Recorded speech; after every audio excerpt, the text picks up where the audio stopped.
मी आलोय मुर्डेश्वर मंदिर मध्ये. हे जवळजवळ 20 मजले आहेत मित्रांनो, 20. आणि याच्या मागं महादेवाची ती मूर्ती आहे. डोळे फिरतात. एखाद्याने जर टोपी घातली असेल ना भाई, टोपी खाली पडेल त्याची. मंदिरात एंट्री केली ना, लेफ्ट साईडला ते चप्पलचा स्टँड आहे. अरे लवकर लक्षात येत नाही की आहे का नाहीये. खिशामध्ये काय आलंय बघा, दंतकांती.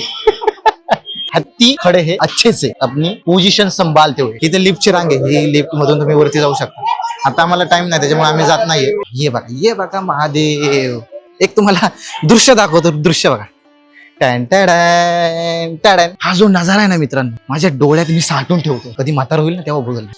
मंदिर बघा, इथे ते मंदिर आहे, इथे महादेवाची मूर्ती आणि इथून पण रांग घ्यायला जाण्यासाठी गणपती बाप्पाची मूर्ती इथे. आणि सगळं चांदीचं आहे मित्रांनो. मंदिराला ते बाहेरून पूर्ण चांदी बसवली, पूर्ण चांदी आहे, चांदी. ते पूर्ण चांदीचं आणि सोन्याचे पत्रे आहेत मित्रांनो. आतलं सगळं जगावर आहे ना आतलं पूर्ण टोटल. आणि मध्ये महादेवाची मूर्ती असलं थंड वातावरण आहे. आणि इथले मंदिरांचं कळस आहे ना, हे सगळे असे गोल्डन टाईप मध्ये असं नाही, गोल्डन वगैरे.